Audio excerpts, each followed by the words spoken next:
prøver at få noget browser, der skidt. Du prøver at installere Firefox på den? Ja, det gør jeg. Ja.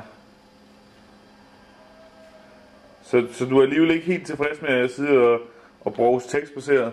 Nej, men det er faktisk kun fordi jeg synes, at den browser, der er, den Google browser, der er i forvejen, den er en lille lort.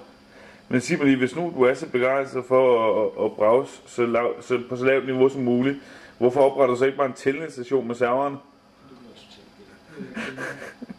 Det kunne være rimelig okay.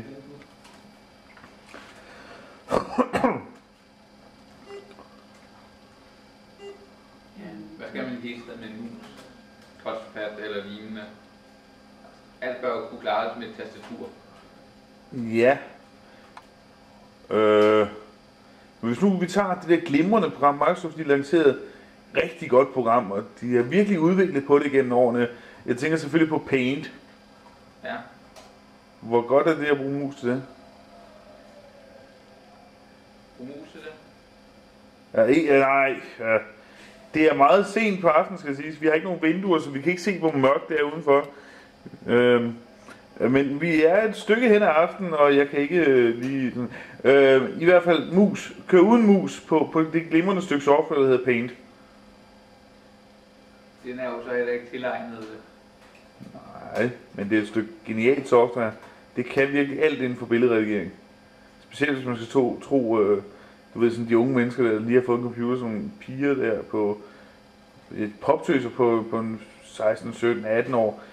De synes jo alle sammen Paint er det bedste, og vi ved jo, at de piger i den alder, de piger i den alder ved jo virkelig, hvad der rykker på Brøndby Stadion. Der er jo kun et program af tankeprogrammet, der er det bedste, og det er The Gimp. Sådan er det bare. Det er så også tilegnet, at du sidder med den ene hånd på tastaturet og den anden på musen. Altså jeg plejer normalt at have programmer, hvor jeg sidder med den ene hånd på musen og den anden hånd et helt andet sted. Ja, det var også lige det, jeg regnede med.